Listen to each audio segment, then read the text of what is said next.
Ladies and gentlemen, I'm going to be getting into my review of Ryan Coogler's new film, Sinners. It will be a spoiler-free review. However, I will tell you this spoiler. I fucking love this thing. Welcome back to The Garage. Gerald here with you, of course. Another quick movie review for you. Yesterday, I went to see the new Ryan Coogler film, Sinners, that has been getting a ton of chatter online. 100% on Rotten Tomatoes at the time of recording this video, and that's with multiple critic reviews.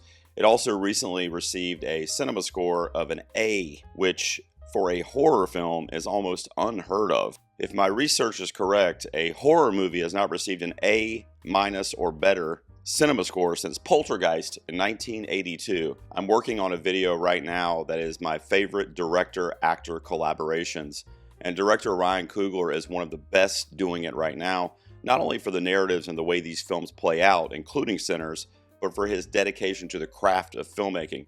There's been several videos that have popped up recently in promotion of Sinners where he's talking about how he shot the film in IMAX, various aspect ratios, 70mm, etc. that he used for Sinners, and all of that is surrounding his love of film and his history in the genre. Now these dudes, Michael B. Jordan and director Ryan Coogler, it's not the first time they've done it.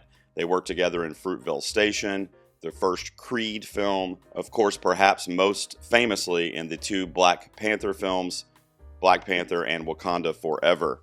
And now they are reunited once again for this kind of horror sex music homage. It's a very hard film to put in a box, which is another reason why I love it. Let's talk about Sinners. Trying to leave their troubled lives behind, twin brothers return to their hometown to start again, only to discover that an even greater evil is waiting to welcome them back. I would like to say there are some negatives with this film but there really are not. This is the best film of 2025 so far that I've seen. What it is though, is this is a movie that had you not seen the promotional materials, if this film had came out in the 80s or even in the 90s, pre internet explosion, one of the reasons I love this movie is because of what's kind of lacking there. The fact that it came out in 2025, you're not going to get that mystery around the plot development. Picture this kind of happening in the 80s or 90s. This is going to be spoiler free, so I'm going to keep it very generic. But the first half of the movie is not horror at all. It is a very set up the situation, put you in the setting. This is in 1930s Mississippi. Obviously a very racist time in our country. The two lead twins, Smoke and Stack, are both played by Michael B. Jordan, and you have other amazing supporting performances in the film as well that we'll get to. Most notably, two of my favorites are Haley Steinfeld, who I love, and Delroy Lindo, who has still somehow eluded getting an Oscar award to this point, although in this movie, even though it's not as prominent of a role as I would like for it to be, it is definitely award worthy for Delroy Lindo again. But Sinners starts out that way. The twin brothers come back to Mississippi from having lived in Chicago. There's references made that they're gangsters, that they possibly worked with or for Al Capone, who's obviously one of the most famous gangsters in history. Once they're back in their hometown of Mississippi, we learn that they want to open a juke joint, essentially a nightclub for all intents and purposes before they existed in these small towns, for their fellow countrymen, the people that live in that village, that go to their church, that live in their town, their cousins, extended family, to come to celebrate. And that's important for me to point out because the first half of this movie is very, very music based. Ryan Coogler creates a love letter to old blues, jazz, and just the creation of artistic expression through music. Young actor Miles Catton plays Sammy, who is an aspiring blues musician because of kind of the affinity he has for some of the greats at that time in the early 1930s. There's even a cameo in the film from legendary blues musician Buddy Guy that we get towards the end of the movie. Music is prominent throughout the entire film, and it is definitely as much of a cast member as some of the other actors in this movie. We get kind of hypnotized by Ryan Coogler. The first hour of the film is him putting us under a hypnotic spell. He's kind of lulling us with this music, the historical component, the way that these folks and locals are enjoying the music, how much it means to people like Sammy. We're kind of focused on that story, and then there's a brief scene in there to kind of show us something a little more sinister is coming, but we still don't get really taken out of that element. until the second half of the movie when the sun goes down and the juke joint opens up and everybody comes there to party. And that's when the promotional materials, the posters, the trailers, all that stuff of this being categorized as a vampire movie really kick in, because that's when the vampires show up. And the traditional lore of the vampire is there. Obviously, the sun being down, so they're not Twilight vampires, guys. There's references made to wooden stakes, to garlic, all that kind of traditional Dracula and even prior lore that are thought to be defenders or kind of cliches in the vampire genre are there, and Coogler keeps them intact. These are in no way extraordinary vampires. They're kind of what we would expect traditionally. So when they burst onto the scene and they show up at the juke joint at nighttime, where all these other people are there partying, they see a feast in front of their eyes. But another key component to this vampire lore is they have to be invited inside in order to go inside and in order to attack the people that are in there, because if you're not in there, you can't attack them. So that creates an interesting standoff, which is essentially the end of our movie. The last 45 minutes or so of the film is a standoff between the vampires that have gathered outside and the folks that are still inside unattacked, that are wondering and trying to figure out how they're going to survive this night, and even more so, if it were to go on to the next night, how are they going to do it? Obviously, the sun is the easiest way to kind of use that to your advantage, and they start to develop a plan therein. I can't really talk much more about the plot without giving too much away, so I will move ahead now and talk a little bit about the performances.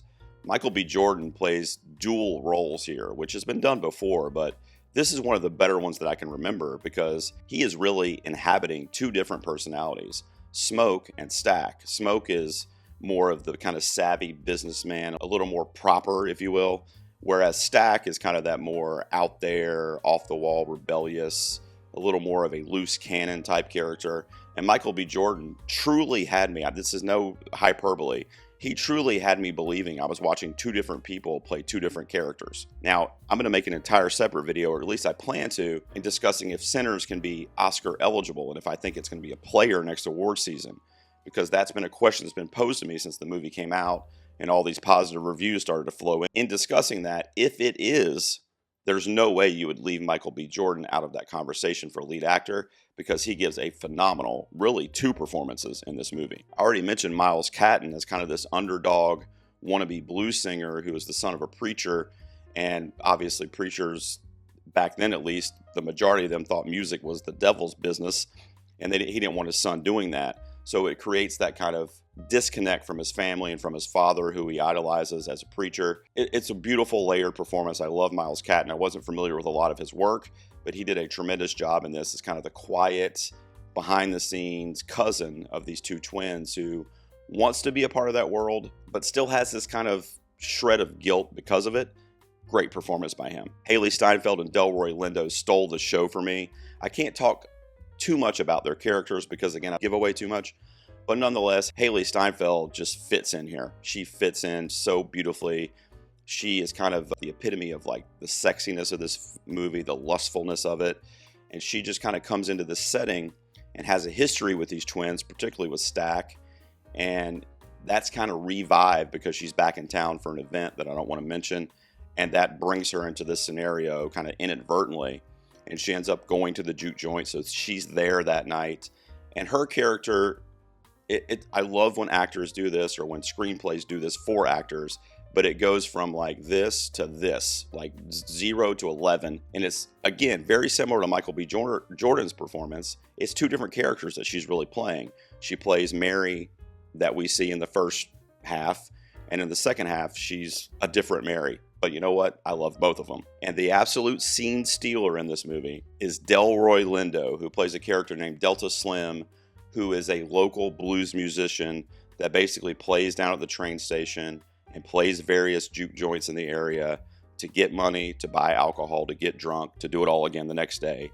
And he's just a well-known figure in that community because he's just always on the street corner playing blues music, which is his love. Him and Sammy develop a great relationship kind of centered around their love of music throughout the movie that I thought was beautiful and stuck with me when this movie was over, especially the way Coogler decides to end this film. I mentioned the aspect ratios earlier, the cinematography, the lighting, the use of shadows, and darkness, because as a vampire movie, you would imagine a lot of it has to take place at night or in darkness. It's wonderfully done. Even the way the blood is kind of portrayed on screen is very, very realistic. It's not like, you know, that cherry red blood. It's very like dark and almost black. And it's a very authentic, lived-in movie. It definitely feels like a movie that took place in the era that it's being presented as, and that we're just kind of seeing the restored version now. And I can't talk enough about the music. The score here is another one that you would have to factor in if you think Sinners is an Oscar player. Ludwig Göransson is one of the best composers alive, in my opinion. He recently got notoriety for, of course, Oppenheimer. He also did the Black Panther films for Coogler, and he puts in a haunting but also upbeat and energetic score in this film that really speaks to the proceedings. At the end of the day, I think that if you go in as blind as humanly possible with Sinners, what you will get is an amazing surprise at the movies. That's why I said if this movie had come out in the 80s or 90s, people would have been floored by this thing, because it would have been playing as an homage to blues music and as a kind of deep South, Southern, pre-civil rights, like family drama, kind of like a "Oh Brother, Where Art Thou?" which is basically what the first half of the movie is with black characters. But then there's a switch that is flipped when the sun goes down, which is obviously intentional dichotomy there, and it turns into a full-fledged vampire survival flick with some great action sequences, kills, set pieces, and I've already mentioned amazing performances. Go see Sinners, guys. This is an original film that borrows from multiple genres. It's going to be categorized as a horror movie, and I'm not saying it's not, but it is so much more than that. And that is also why I think it has to at least be in the conversation right now for award season and for Oscars, because it's not just a horror movie. There is a narrative there surrounding the Ku Klux Klan who's featured in the film, just racial inequality in general, the rise of kind of blues music in the Deep South. And there is an important analogy there with the vampires being mixed into this racial landscape. And we also get literal KKK members in there as well. And there's some interesting things that happen in those scenes. Again, I don't want to give it away, but I did love every second of it. I thought it was a brilliant way to end the film and to kind of tie it all in together when it's reality versus this kind of fictional fantasy that we've been watching, unless you believe in vampires. But I loved how Coogler tied it all together and made it an important film on top of being a very entertaining one.